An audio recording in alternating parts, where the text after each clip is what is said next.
The Lord is near to all who call on him, to all who call on him in truth.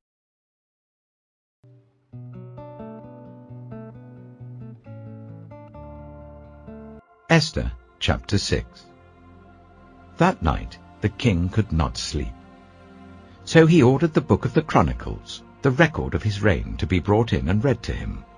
It was found recorded there that Mordecai had exposed Bigthana and Teresh, two of the king's officers who guarded the doorway, who had conspired to assassinate King Xerxes.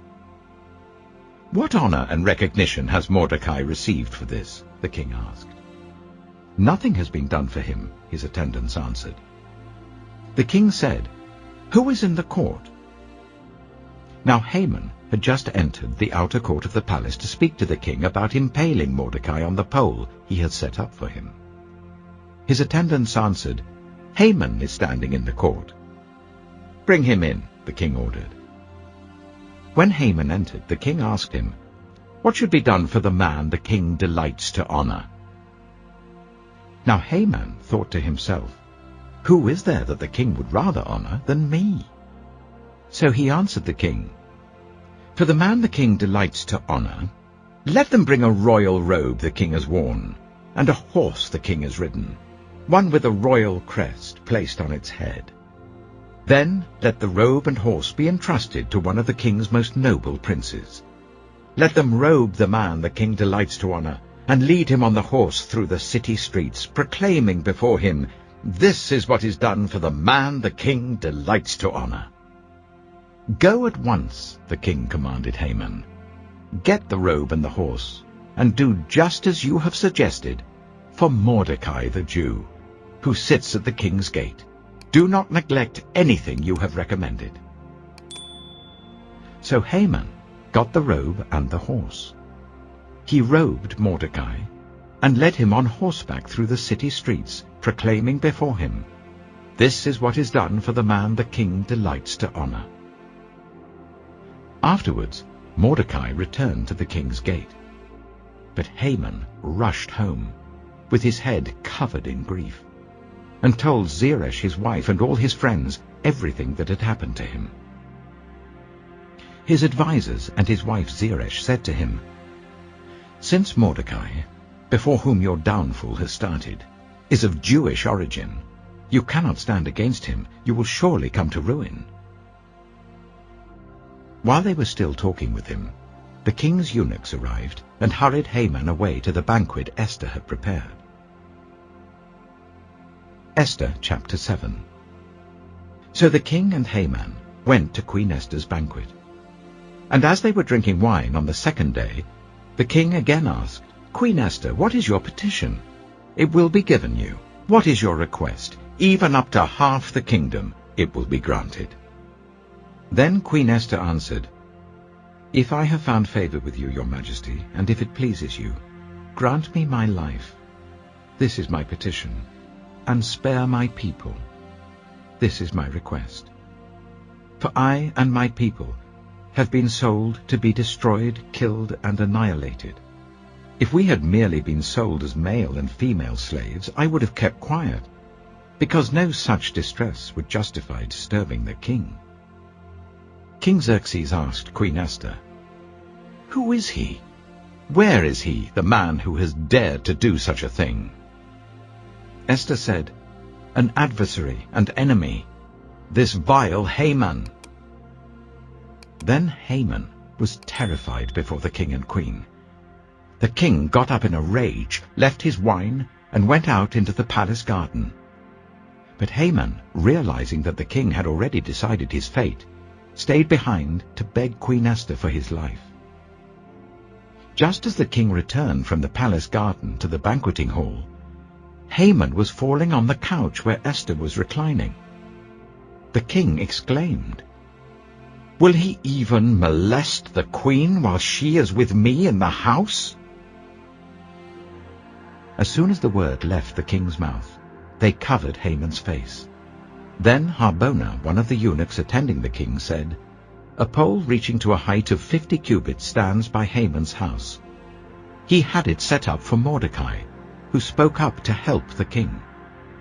The king said, Impale him on it." So they impaled Haman on the pole he had set up for Mordecai. Then the king's fury subsided. Esther chapter 8. That same day, King Xerxes gave Queen Esther the estate of Haman, the enemy of the Jews. And Mordecai came into the presence of the king, for Esther had told how he was related to her. The king took off his signet ring, which he had reclaimed from Haman, and presented it to Mordecai. And Esther appointed him over Haman's estate. Esther again pleaded with the king, falling at his feet and weeping. She begged him to put an end to the evil plan of Haman the Agagite, which he had devised against the Jews. Then the king extended the gold scepter to Esther, and she arose and stood before him. "If it pleases the king," she said, "and if he regards me with favor and thinks it the right thing to do, and if he is pleased with me, let an order be written overruling the dispatches that Haman, son of Hammedatha the Agagite, devised and wrote to destroy the Jews in all the king's provinces. For how can I bear to see disaster fall on my people? How can I bear to see the destruction of my family?" King Xerxes replied to Queen Esther and to Mordecai the Jew, "Because Haman attacked the Jews, I have given his estate to Esther, and they have impaled him on the pole he set up. Now write another decree in the king's name on behalf of the Jews as seems best to you, and seal it with the king's signet ring. For no document written in the king's name and sealed with his ring can be revoked." At once the royal secretaries were summoned, on the 23rd day of the 3rd month, the month of Sivan. They wrote out all Mordecai's orders to the Jews and to the satraps, governors and nobles of the 127 provinces stretching from India to Cush. These orders were written in the script of each province and the language of each people, and also to the Jews in their own script and language. Mordecai wrote in the name of King Xerxes, sealed the dispatches with the king's signet ring, and sent them by mounted couriers who rode fast horses, especially bred for the king. The king's edict granted the Jews in every city the right to assemble and protect themselves, to destroy, kill, and annihilate the armed men of any nationality or province who might attack them and their women and children, and to plunder the property of their enemies. The day appointed for the Jews to do this in all the provinces of King Xerxes was the 13th day of the 12th month, the month of Adar.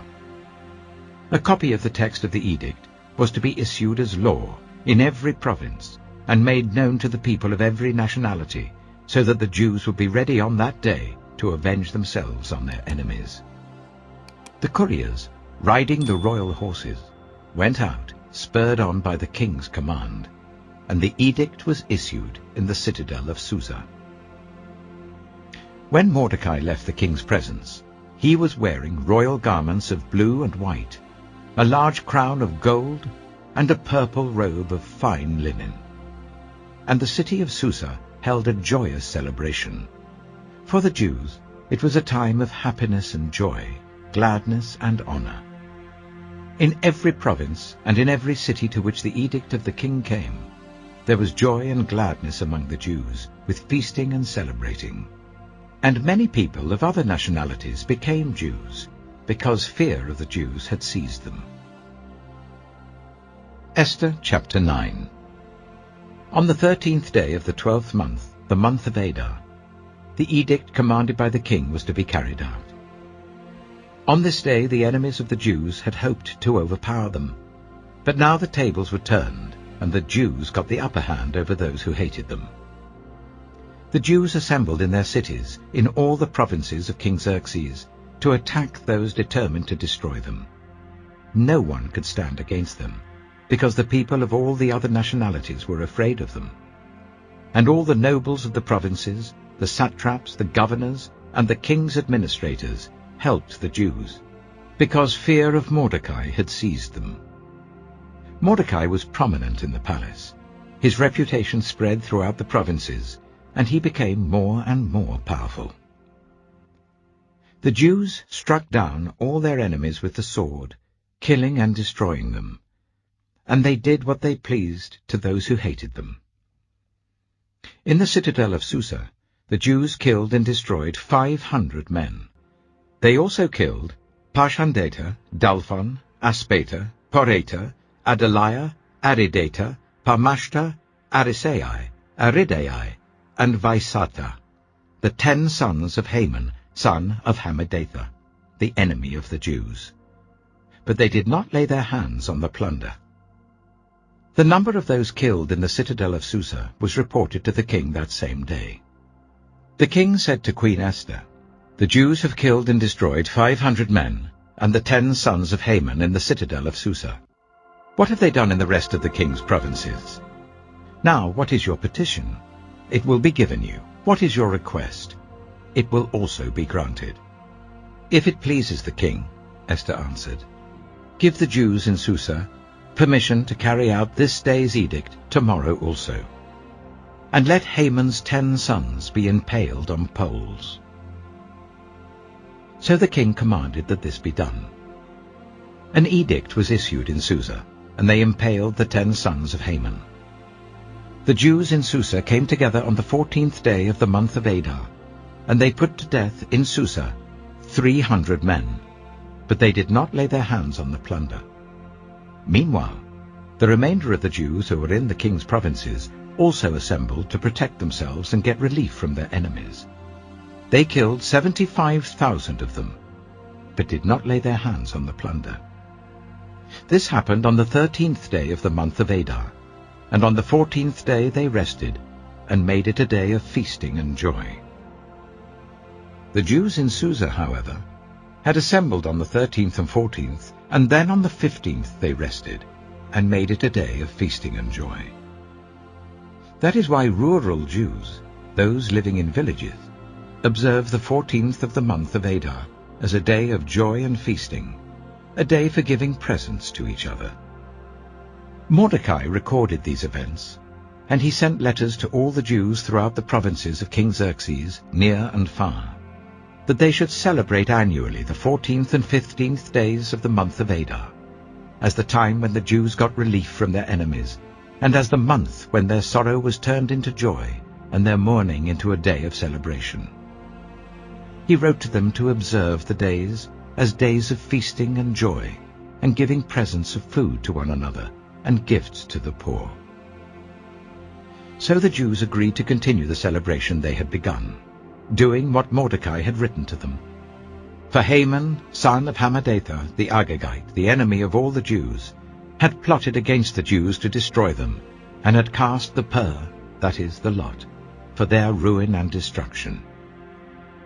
But when the plot came to the king's attention, he issued written orders that the evil scheme Haman had devised against the Jews should come back onto his own head, and that he and his sons should be impaled on poles. Therefore, these days were called Purim, from the word pur. Because of everything written in this letter, and because of what they had seen and what had happened to them, the Jews took it on themselves to establish the custom that they and their descendants, and all who join them, should, without fail, observe these 2 days every year, in the way prescribed and at the time appointed.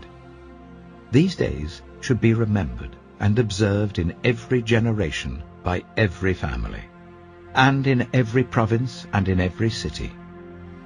And these days of Purim should never fail to be celebrated by the Jews, nor should the memory of these days die out among their descendants. So Queen Esther, daughter of Abihail, along with Mordecai the Jew, wrote with full authority to confirm this second letter concerning Purim. And Mordecai sent letters to all the Jews in the 127 provinces of Xerxes' kingdom, words of goodwill and assurance, to establish these days of Purim at their designated times, as Mordecai the Jew and Queen Esther had decreed for them, and as they had established for themselves and their descendants in regard to their times of fasting and lamentation. Esther's decree confirmed these regulations about Purim, and it was written down in the records. Esther chapter 10. King Xerxes imposed tribute throughout the empire to its distant shores. And all his acts of power and might, together with a full account of the greatness of Mordecai, whom the king had promoted, are they not written in the book of the annals of the kings of Media and Persia? Mordecai the Jew was second in rank to King Xerxes, preeminent among the Jews, and held in high esteem by his many fellow Jews, because he worked for the good of his people and spoke up for the welfare of all the Jews. Finally, brothers and sisters, whatever is true, whatever is noble, whatever is right, whatever is pure, whatever is lovely, whatever is admirable, if anything is excellent or praiseworthy, think about such things. Whatever you have learned, or received or heard from me, or seen in me, put it into practice, and the God of peace will be with you. The grace of the Lord Jesus Christ be with your spirit. Amen.